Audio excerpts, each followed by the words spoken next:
तर मित्रांनो, स्वागत आहे तुमचं पुन्हा एकदा बिग बॉसच्या घरातील फर्स्ट एपिसोडच्या न्यू अपडेट्सवर. तर मित्रांनो, घरामध्ये जे आहे खूप मोठे भांडणं पाहायला भेटले आहेत. हे बिग बॉसची पहिली फाईट आपण म्हणू शकता, जे खूप मोठी झालेली आहे रुचिता आणि तन्वीच्यामध्ये. ते रिझन होतं पाण्याचं. कारण की जे करण आहे त्यांनी स्विमिंग पूलमधलं पाणी पिलेलं होतं. त्यानंतर त्याहून जे वादविवाद झाला, कॉन्टेक्स्ट दुसरा होता, पण भांडणं खूप मोठी झाली. पण त्याच्या चक्करमध्ये जे आहे रुचिता खूपच डीपमध्ये गेली, खूप हार्ड लेव्हल लँग्वेज वापरली. त्यामुळे जे आहे ते रडायला लागली तन्वी आणि खूपच जास्त रडत पण होती. कारण ती जेव्हा भांडायची होती तेव्हा खूप मोठे भांडणं पण केली. पण जसे भांडणं वगैरे संपले मग तिला थोडंसं वाईट वाटायला लागलं.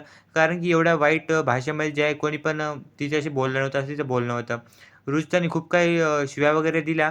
ज्यामध्ये एक होती, "तू शेणात तोंड बुडव" आणि नंतरला एक "झक मारनेवाली" एक शिवी ती. म्हणजे त्या टाईपच्या शिव्या पण दिलेल्या होत्या. त्यामुळे तिला खूपच जास्त खराब वाटलं. तर मित्रांनो, जे बोलणं बरोबर आहे का नाही आपली राय कमेंट करून नक्की सांगा.